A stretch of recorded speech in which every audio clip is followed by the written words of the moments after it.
Why do people fall in love with you? Have you ever paused to wonder why certain individuals are drawn to you with such intensity, as if pulled by an invisible thread? Is it simply your personality, your appearance, or that elusive charm you might possess? Or could there be something far more profound at work, something hidden beneath the surface of everyday awareness? Carl Jung, one of the most groundbreaking psychologists of the 20th century, insisted that love is anything but random. He proposed that people fall in love with you for four deeply rooted reasons, each emerging from the complex tapestry of the human psyche.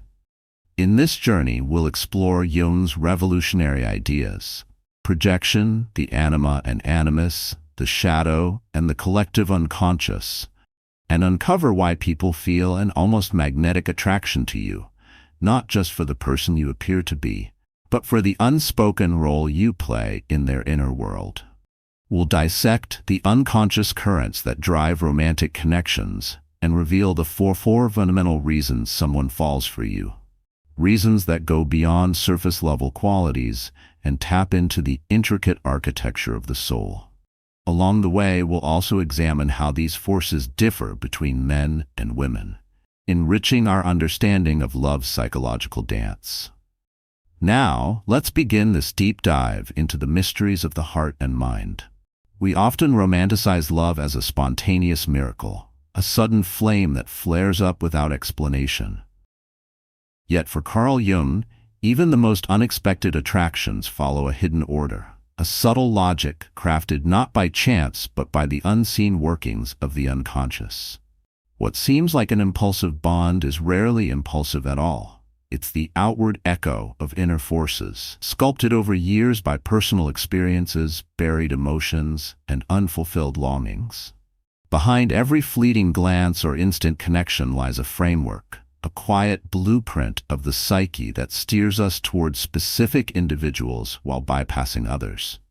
Jung begins this exploration with the idea of projection, a process where we carry within us concealed images, shards of our identity, echoes of our past, or visions of who we might become.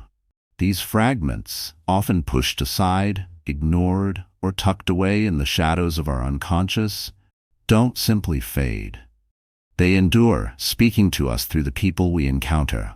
When someone crosses our path who mirrors these buried pieces, we're gripped by a pull that feels enigmatic, almost otherworldly. But what we're truly seeing isn't them. It's a reflection of ourselves, shimmering back through their presence. Picture a person who has spent their life cloaked in caution, their emotions tightly reined in, perhaps out of fear of being hurt or exposed. Then they meet someone radiant with confidence, unafraid to speak their truth or live boldly, and suddenly they're captivated. This isn't just admiration, it's a profound resonance. That vibrant individual embodies a potential this cautious soul has long suppressed, a spark of freedom or authenticity, locked away beneath layers of restraint. The attraction is undeniable, but its roots lie in the unconscious, responding to a silent call for evolution. This dynamic works both ways. Someone might fall in love with you not because of your visible qualities, your wit, your smile, your style, but because you unknowingly carry a piece of what they lack, a trait or emotional tone they've been searching for without even realizing it. You become a living emblem of a part of themselves they've yet to claim. Reason 1. You represent something they lack. This isn't a shallow case of opposites attracting, it's a revelation of what's missing within. A logical thinker might be entranced by someone deeply intuitive, a shy introvert by a gregarious extrovert, a meticulous planner by someone wild and unpredictable. But this pull can twist into reliance if they don't recognize that what they adore in you is something they could nurture in themselves. They might hold on to you not out of authentic love, but out of a desperate, unconscious need to fill a void. And when that void shifts, or when your very human flaws disrupt their perfect picture, the spell can break. This is the double-edged sword of projection. It crafts a bond that feels fated, yet often falters when faced with the messiness of reality, leaving the love to unravel as the illusion dissolves. Jung's exploration doesn't end with projection. He takes us deeper with his concepts of the anima and animus, archetypal images of the opposite gender that reside in every psyche. For Jung, every man holds an unconscious feminine essence, his anima, while every woman harbors an unconscious masculine essence, her animus. These aren't superficial stereotypes or learned behaviors. They're primal figures, shaped by our earliest bonds, especially with our parents, and infused with the timeless symbols of femininity and masculinity drawn from myths, stories, and the collective human experience. Over time, these archetypes grow into potent, emotion-laden templates, lying dormant within us until we meet someone who seems to bring them to life. When that moment strikes, the attraction can feel seismic, a visceral sense of recognition, as if this person has been part of us forever, even if they've only just stepped into our world. It might feel like a twist of fate, a meeting of soulmates, or a memory from a lifelong past. But Jung cautions us, this isn't destiny in the cosmic sense. It's the psyche encountering its own design, projected onto another. Reason 2. You awaken a powerful unconscious image they've carried within. You align with, not in appearance or actions, but in spirit, a pattern they've held for years, stirring emotions that surge forth with no clear rhyme or reason. It's not about you as a singular person.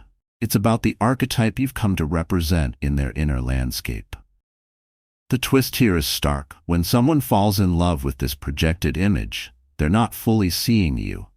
They're captivated by a dream, a holy vision, a psychological creation. You become the stage for a drama scripted long before you arrived, a role cast by their unconscious mind. But the moment the real you begins to shine through, your quirks, your struggles, your imperfections, the dream starts to crack. What once seemed transcendent becomes perplexing. What felt flawless grows tangled. Tensions flare, disillusionment sets in, and the fantasy collapses under the weight of truth. This is why so many passionate relationships blaze brightly at first, only to crumble into confusion. They weren't built on true knowing, but on an archetypal mirage, an unconscious story yearning to unfold in the real world. No one can sustain the weight of an archetype forever. Before we move forward, I hope this journey is sparking some insight for you. If it resonates, share it with someone who might find it meaningful. And if you'd like to support the Mental Dose channel, consider clicking the thanks button below. Your generosity keeps this work alive. Now, let's continue. Jung's lens on love widens further, revealing 2 more reasons that deepen the mystery. Reason 3. You confront them with their shadow. The shadow, in Jung's framework, is the repository of all we've pushed away. The darker, less acceptable parts of ourselves like anger, fear, or untamed desire. Someone might fall in love with you because you embody these rejected qualities, bringing them face to face with what they've buried. Take a serene, conflict-avoidant person who finds themselves drawn to your fiery passion or unfiltered honesty. They're not just intrigued. They're being pulled toward their own suppressed intensity. This attraction can feel both thrilling and unsettling, a magnetic tug that challenges them to integrate what they've disowned. It's not always comfortable. Sometimes it's the friction that makes it so powerful. But it's a call to wholeness nonetheless. Reason 4. You connect them to the collective unconscious. Jung saw the psyche as linked to a vast shared pool of human experience, a wellspring of universal archetypes that transcend individual lives. You might ignite love by embodying one of these timeless figures, a nurturer, a rebel, a seeker, resonating with patterns etched into the fabric of humanity itself. A quiet dreamer might fall for your bold courage, not just because it's yours, but because it echoes the warrior archetype buried in the collective psyche. This explains why some bonds feel larger than life, as if they carry the weight of something ancient and universal, beyond the scope of two mere individuals. These reasons shift subtly across genders, reflecting the psyche's unique interplay with masculinity and femininity. For men, the anima often draws them to women who embody traits they've sidelined: empathy, fluidity, emotional richness. A rigid, pragmatic man might fall for a warm, spontaneous woman, not merely because she's different, but because she beckons him to soften his edges and reconnect with his inner feminine. If he resists this call, he might pedestalize her or grow resentful when she fails to match his ideal. For women, the animus pulls them toward men who reflect qualities they've yet to fully claim: resolve, clarity, independence. A soft-spoken woman might be swept away by a confident, assertive man, seeing in him a strength she longs to awaken within herself.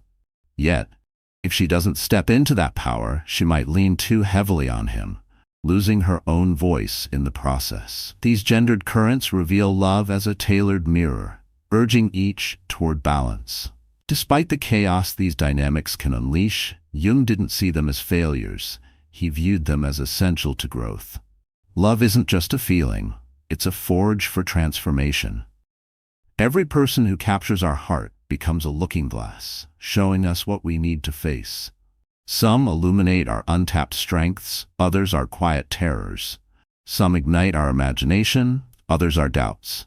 Each serves the same end: to guide us toward individuation, the path to becoming whole. When someone falls in love with you, they might believe they've found something extraordinary. And they have. But the wonder lies in what you awaken inside them. You're more than a person. You're a symbol, a pivot point, a summons from their psyche. The reverse is true too. Those you fall for, especially the ones who upend you, reshape you, or leave you aching, aren't chance encounters.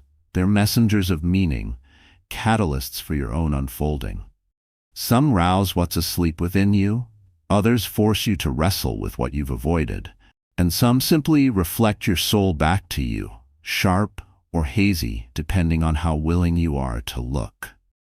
Jung dubbed these meetings synchronistic, moments not bound by cause and effect, yet heavy with purpose. When someone steps into your life at precisely the right instant, stirring a storm of feeling, it's no fluke. Your unconscious and theirs were aligned, and the encounter marks a shift already brewing. These aren't missteps, not even the ones that hurt, not even the ones that leave marks, especially those. So why do people fall in love with you? Because you reflect something they lack? Awaken an unconscious image, confront their shadow, or tie them to the collective unconscious. In every instance, the love isn't wholly about you. It's about the self reaching for growth. Likewise, you love those who mirror your gaps, echo your archetypes, challenge your depths, or anchor you to something eternal. Without seeing these threads, you might stay caught, chasing the same souls, reliving the same stories, pursuing phantoms. You could call it bad luck in love, when in truth your unconscious is nudging you toward a truth you're not ready to face. Jung's answer is consciousness. When you grasp your projections, your inner figures, your rhythms, you stop looking outward for completion. You start building it within. From there, love evolves. It sheds its roots in illusion or need, blossoming into something real, steady, and liberated. At its core, the truest love isn't about finding an ideal match. It's about uncovering the parts of yourself aching to be known. You don't merely fall for others, you fall for the version of yourself they help you discover. Through Jung's eyes, love is never just about the other. It's a pilgrimage back to the self. So the next time someone falls for you, or you feel that inescapable tug, pause and ask, what corner of the soul is coming alive? If this strikes a chord, drop your reflections below. I'd love to hear them. And don't forget to subscribe to Mental Dose for more dives into psychology, relationships, and the inner world.